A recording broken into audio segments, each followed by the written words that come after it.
Hey, it's Anna Powers, and welcome to episode 5 of the Anti-Generic Podcast. We're on YouTube. I also send this out as a newsletter each week. So I'm so happy that you're here. And I can say right from the jump, this is going to be the most open, transparent, and possibly controversial episode yet. So this is titled Four Perspectives on AI and God. And we are heading into what most people refer to as Easter weekend. I call it Resurrection Sunday. And so I'm going to share my real thoughts on the intersection of faith and God and AI. So this Sunday, my family and I will be celebrating Resurrection Day. And I have always been open about my faith in Jesus, but I haven't shared much yet about how my faith affects my thoughts around AI. And that is partly because there is so much to share. And I really just started sharing very openly about AI about a month ago. So part of it is just that we're just getting to know each other. And I didn't want to dive straight into the deep end without giving you kind of the warm up of what I'm seeing in major marketplace trends and how we can approach those wisely from a business perspective. If you are already subscribed to the anti-generic newsletter, you've heard my perspectives around how the widespread use of AI is affecting business and the economy. And if you haven't subscribed yet, I would love for you to do that. If you're listening on YouTube, you can just click that subscribe button. You'll get an updated message every single week. And we're also putting up some little short snippets in YouTube Shorts. If you're listening on the podcast, just click that follow button so that you get all the new episodes dropped straight to your phone. Without considering deeper moral issues around AI, I believe that any conversation we have about it is just going to be incomplete. So today I'm going to be filling you in on exactly where I stand when it comes to God and faith and AI. Now, you are welcome here, whether you agree with me or not. I am not going to be pushing my religious views on you, and nothing I share is meant to exclude anyone. Quite the opposite, because I believe we work best together when everyone is transparent and open about their beliefs and ideas. And in a civilized culture, we can have viewpoints that are opposing and still respect each other and still seek to understand each other. So everything I'm sharing is purely my perspective and my own understanding. But I think it's important, if you're going to be engaging with these videos or this podcast, that you actually know who the person like doing the talking, where they're coming from. And so that's my goal here, is to just be very open and honest about my thoughts on this. So I'm going to share 4 specific perspectives, and I'll start with the first one, which is when humans try to become all-knowing, bad things happen. So, if we go all the way back to the account of the fall of man in Genesis, what we find at the heart of the story is man's desire to be like God and to know everything that God knows. And I see that same mentality in certain AI tech titans. They want to develop a tool that is smarter than humans and holds superior intelligence. One could make an effective argument that they are looking to create a God-like tool. Sam Altman, who is the CEO and co-founder of OpenAI, recently stated in a Forbes article that his children will never be smarter than AI. Altman frames this as a positive thing, where our own children will look back on these current times as almost prehistoric. When we have a group of ultra wealthy individuals at the top of society actively trying to create something that is smarter than any human, that feels to me like humans trying to play God. And that did not pan out well in the Garden of Eden. And I think there will be many, many adverse consequences should we continue down the path of growing AI with the particular set of leaders who are at the top of it now. Humans were not created to be all-knowing. In fact, we were created to be dependent on God. And when we try to deny that, we actually suffer. Perspective number 2. God is sovereign and he has a purpose for allowing AI to be developed. I am turning 46 years old on Easter Sunday this Sunday, or Resurrection Sunday this Sunday. And one thing I have learned to accept in my multiple decades on planet Earth is that I will never fully understand the wisdom of God as long as I am in this human body, and probably not in eternity either, because God is God and I am not God. And I'm actually really grateful that I'm not God, because frankly, I would not want the responsibility of being God. What I do know is that I can take God at his word. Numerous times in the Bible, God allowed things to happen that would be nearly impossible to understand from a human perspective. For example, the entire book of Job shows Job as someone who is faithful to God. And yet, God allowed Satan to test Job. Job lost almost everything. He lost his home, his family, his friends, and his health, but his faith in God did not waver. And God ultimately restored more than what Job lost. Now, I have asked myself a number of times, why was a faithful man like Job allowed to go through such horrific testing? It wasn't God that wanted to test him. Satan wanted to test him, and God allowed it. Okay, so there's that element. But still, like God's God, why did God allow that? So I have come to the conclusion I will never understand that within my human brain.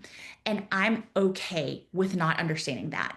I accept that God's wisdom is deeper than my own, and I have a peace that he is weaving a righteous plan together for all believers. And there's a verse, Romans 8:28, that I encourage you to look up and read that talks about how God is working all things together for his glory and for the good of those who believe and are called according to his purpose. So I do see many problems inherent with the rise of AI. We have massive job losses. Oracle just announced another huge cut as right before started recording this. There are bizarre parasocial relationships developing between individuals and these AI tools. One person has already lost their life because of this kind of a parasocial relationship and not being able to handle it when that relationship was damaged. There are lots of lies being touted as truth. There have been studies done on inherent biases in AI because it's pulling data from so many sources. It's pulling some truth, but it's also pulling a lot of lies, right? So how does it sift through? It's giving, goodness, I'm an attorney still. It is hallucinating case law. There have been multiple lawyers who've received massive fines for citing case law that doesn't exist because they're going to an AI tool, depending on that tool to give them accurate information, and it's not. So there's a lot of problems inherent with AI. But despite all of these problems, I know that God has a purpose for allowing this technology to be developed right now, in this time, and in this way. And I may not fully understand it, and that is okay.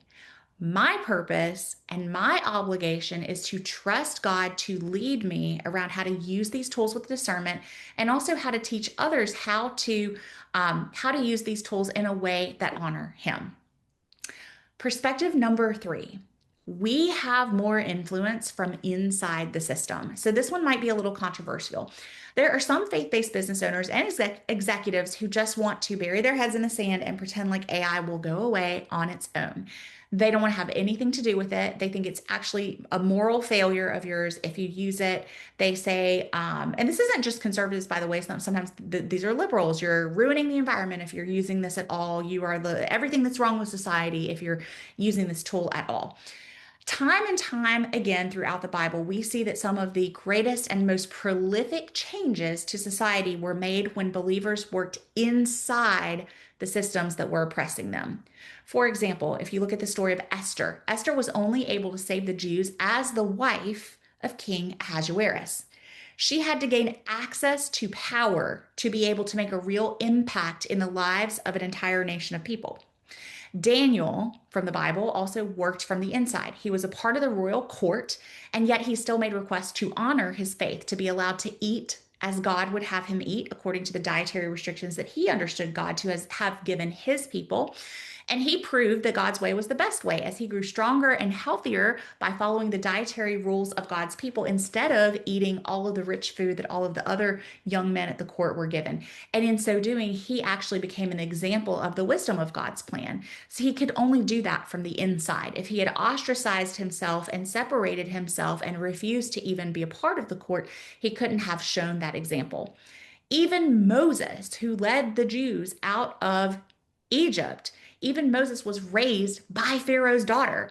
That is one of the wildest stories in the Bible. I read it again recently, but if you haven't heard that story, basically the Egyptian ruler wanted to kill all of the Israelite baby boys.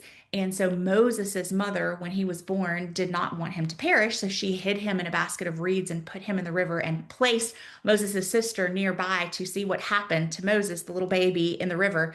And it just so happened that Pharaoh's daughter was bathing in the river and saw the little basket and went over and saw that there was a baby inside it and decided, oh, this was one of the Hebrew babies that was going to be killed. And here it is. And I'm going to raise this baby. And I think one of the coolest parts of the story is that she actually asked Moses' sister to find a lady who could nurse the baby until he was weaned. And so actually Moses got to go back and be nursed by his mother until he was weaned and brought to Pharaoh's daughter. All that to say, Moses was raised by Pharaoh's daughter. He had to have a place inside Egyptian royalty in order to lead the Jews out of Egypt. So if believers want to make any sort of positive impact around the results of AI in modern society, we need to understand it as a tool. We need to be able to use it as well as, or even better than, those who do not follow Jesus, who are currently setting policies and parameters around these tools. Perspective number 4, we do not need to fear AI. God is abundantly clear that believers do not need to fear anything but God himself, and that fear of God is to be a holy fear. We are not to be afraid of other people, of change, of financial policies, or of technology.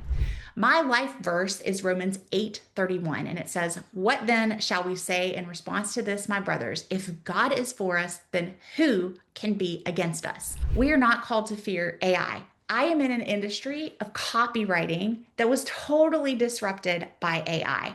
And I absolutely fell into the sin of fear.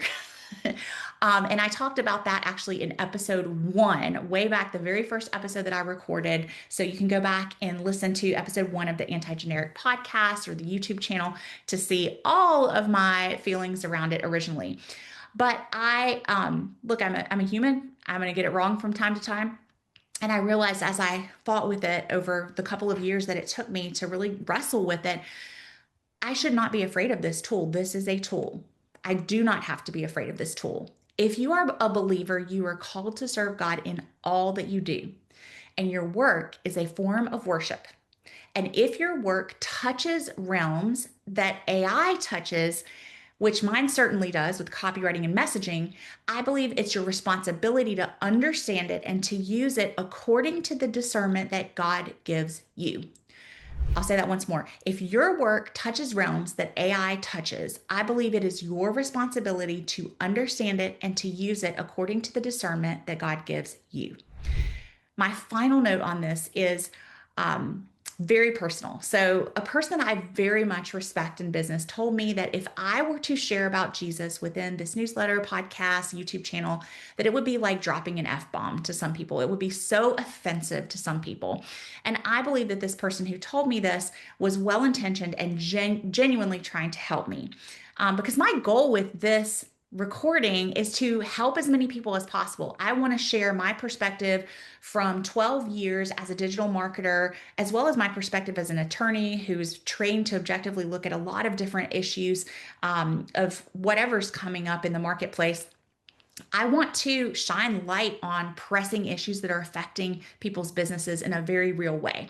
And so I'm not here to alienate people, or I'm certainly not here to proselytize or push my religion on people. I don't believe I could do that, even if I wanted to. Ultimately, I think God is in control of that. So I believe this person was well-intentioned and genuinely trying to help me make the biggest impact with this newsletter.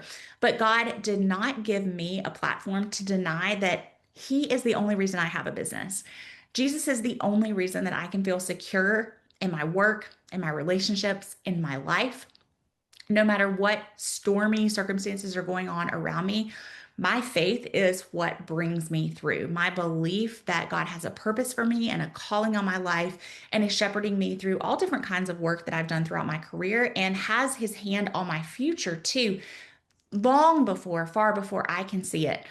So I have to talk about Jesus. Like, it's just instrumental to who I am and the perspective that I bring to my work. So this will not be the last time that you will hear the word Jesus cross my lips. And I welcome people of all faiths to subscribe to this YouTube, this podcast, and to the newsletter. And my promise to you is that I will always be sincere and transparent about my own faith. As always, I am wishing you great success, and I'm really excited to bring you another issue of Anti-Generic next week. So please come back, same day, same time next week, and I will see you then.